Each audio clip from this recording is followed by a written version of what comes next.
안녕하세요. 코인 시장의 다양한 정보를 전달해드려 여러분들의 코인 투자에 힘이 되어주는 채널 코인 활력소입니다. 정보 전달해드리기 전에 영상 아래 고정 댓글 보시면 저희가 무료로 운영하는 소통방인 카톡방과 텔레그램방 링크가 있습니다. 코인에 대해 나홀로 고민하지 마시고 다양한 의견 나누시며 정보 교류하셔서 꼭 성토하는 여러분이 되셨으면 좋겠습니다. 많은 참여 부탁드립니다. 그럼 브리핑 시작해보겠습니다. 금일은 리플 XRP에 대한 소식 전해드릴 텐데, 첫째, 리플 거래들의 움직임. 둘째, 리플 판결에 대한 SEC 항소 가능성. 셋째, 항소에도 SEC가 이길 수 없는 이유. 이렇게 크게 세 가지 내용 정리하여 전해드리겠습니다. 그럼 바로 리플 거래들의 움직임부터 살펴보겠습니다.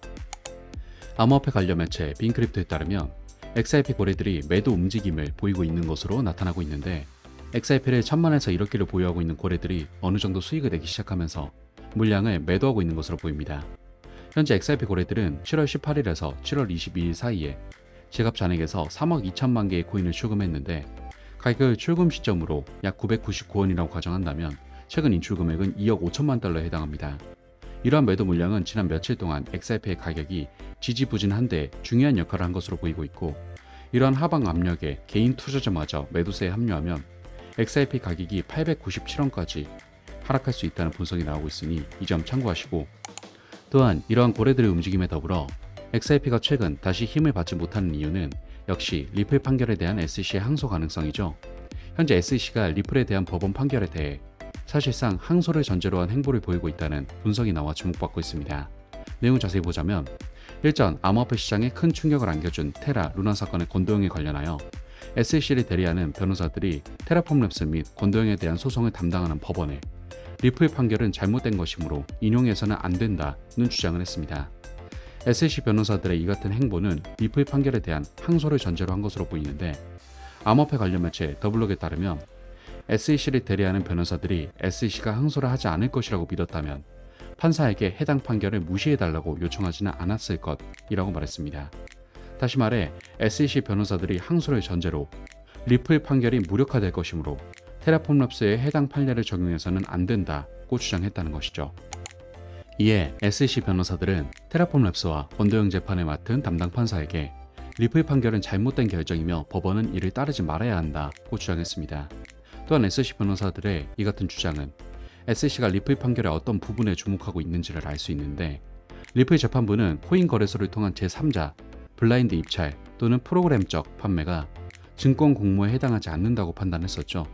테라폼 랩스와 권도형 변호사들은 법원이 리플에 대해 이 같은 판결을 내렸으므로 SEC가 항소하지 않는 한 테라폼 랩스에 대해서도 테라 및 루나가 증권이 아니라는 판례로 간주될 수 있다고 주장했고, 테라폼 랩스 변호사들은 법원에 제출한 서류에서 리플 판결로 자신들에 대한 소송 역시 기각되어야 한다며 SEC가 주장하는 테라폼 랩스와 권도형에 대한 제소가 치명적인 논리적 결점을 갖게 됐다고 강조했습니다.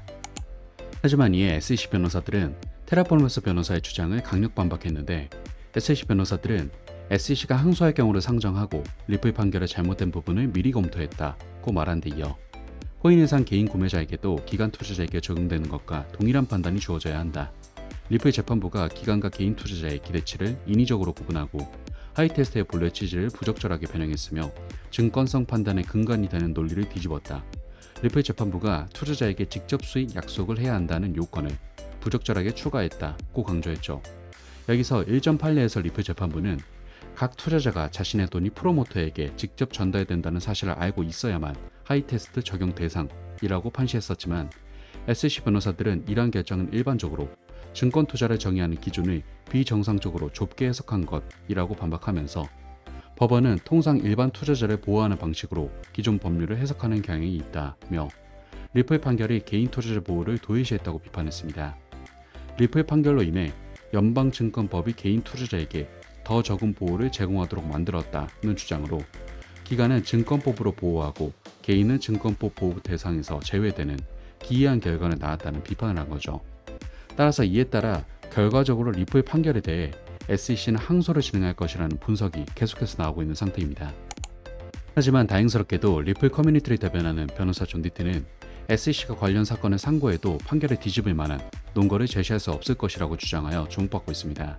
내용을 자세히 보자면 존 니튼에 따르면 SEC가 리플을 상대로 상고를 결심하더라도 실제로는 재항고만 가능하며 주요 쟁점에서 판결을 뒤집을 만한 논거를 제시할 수 없을 것이라고 밝혔는데, 재항고는 불복할 수 없는 재판 결과더라도 예외적 사유가 인정돼 대법원에 항고하는 것을 말합니다.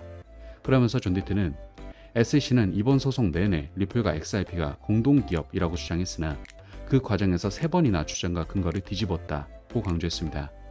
이에 따라 사건 담당 판사가 이번 결정을 뒤집을 만한 또 다른 주장이나 근거를 받아들일 가능성이 매우 낮다고 분석하고 있는 거죠. 더불어 존 디트는 SEC가 자신들의 논거가 매우 단정적이고 모순적이라는 점을 인지해야 한다고 주장했는데, 미국 현행법에서 정의하는 공동기업은 투자자의 재산이나 투자 제한자나 판매자 또는 제3자의 노력과 성공에 의존하는 구조를 띠고 있는 기업을 의미하는데, 이는 증권법 적용의 기준이 되는 하위 테스트의 기준 중 하나이기 때문에 이 주장을 3번이나 뒤집은 SEC의 항소를 법원이 과연 들어줄지 의문이긴 합니다. 자, 여기까지 리플 이슈 살펴봤습니다. 금일 전해드린 소식의 핵심으로, 첫째, 고래들의 움직임에 개인 투자자들이 동조한다면 당분간 SRP 시세는 지지부진할 수 있다. 둘째, 리플 판결에 대한 선례가 다른 소송에서 사용되며 결과적으로 SEC는 리플 소송 항소를 생각하고 있다. 셋째, 하지만 항소한다고 하더라도 이번 판결을 뒤집을 만한 카드는 없어 보여 큰 걱정은 하지 않아도 될 것이다. 이렇게 크게 3가지 내용 정리하며 금일 브리핑은 마무리하도록 하겠습니다. 마지막으로 리플 매수를 준비 중이신 분들은 갑작스러운 반등에 따라가는 전형적인 개미들처럼 투자하지 마시고 여러가지 정보를 취합해보면서 상승 이유와 흐름을 보고 진입하시면 좋을 것 같습니다. 하지만 대부분이 전업투자를 하신 게 아니다 보니 항상 이슈를 찾아보고 확인하느라 한 발 늦는다고 생각하시는 분들이 많을 것 같습니다. 그런 분들을 위해서 투자자들이 모여있는 정보 공유방을 운영 중이며, 일체 유료 정보가 필요 없으니 부담 없이 참여해보시면 좋을 것 같고, 또 본인의 보유코인에 대한 상담 역시도 도와드리고 있으니 영상 하단의 고정 댓글 링크로 문의 남겨주시면 감사하겠습니다. 항상 구독자분들과 같이 토론하며 유익한 소통 채널이 되고 싶습니다. 많은 참여 부탁드립니다. 감사합니다.